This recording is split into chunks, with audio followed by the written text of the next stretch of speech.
Така изглежда нашата чешмичка преди да сме я почистили.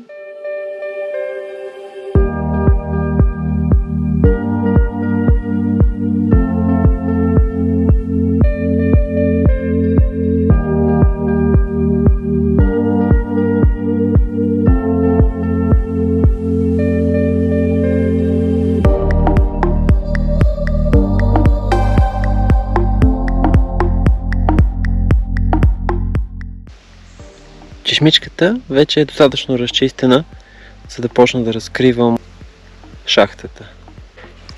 Бетонови колове, найлон и камъни. И стига привидно до този слой, което е мека скала. Така изглежда каптажа без найлона. Вътре в чешмата сме. Аз източих водата чрез ефекта на сифона. Може да се види. Значи ето това е зида.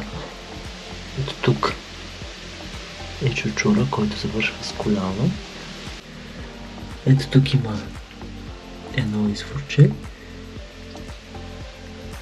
Мисля, че там има още изворчета.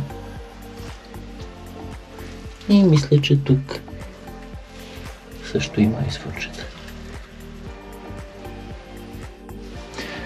Сега, имаме ситуация, че от много места този зид тече. Това стана по-сериозно след като разчистих тинята и заедно с нея глината, която може би е запечатвала. Мисля да се възползвам от възможността и да бетонирам ето тази камера, която се получава. Ако я бетонираме наравно, така хем ще си улесним почистването, хем ще оправим течовете, които са в основата на този зид. И тук точим с ефекта на сифона. Тук се вижда къде вероятно подлизва. И ето го резултата от бетонирането. Този камък загражда частта с изворчето, за да не бетонираме и нея. Тук сме напълнили с цимент, пясък и баластра. По-фините дупки само с цимент и пясък.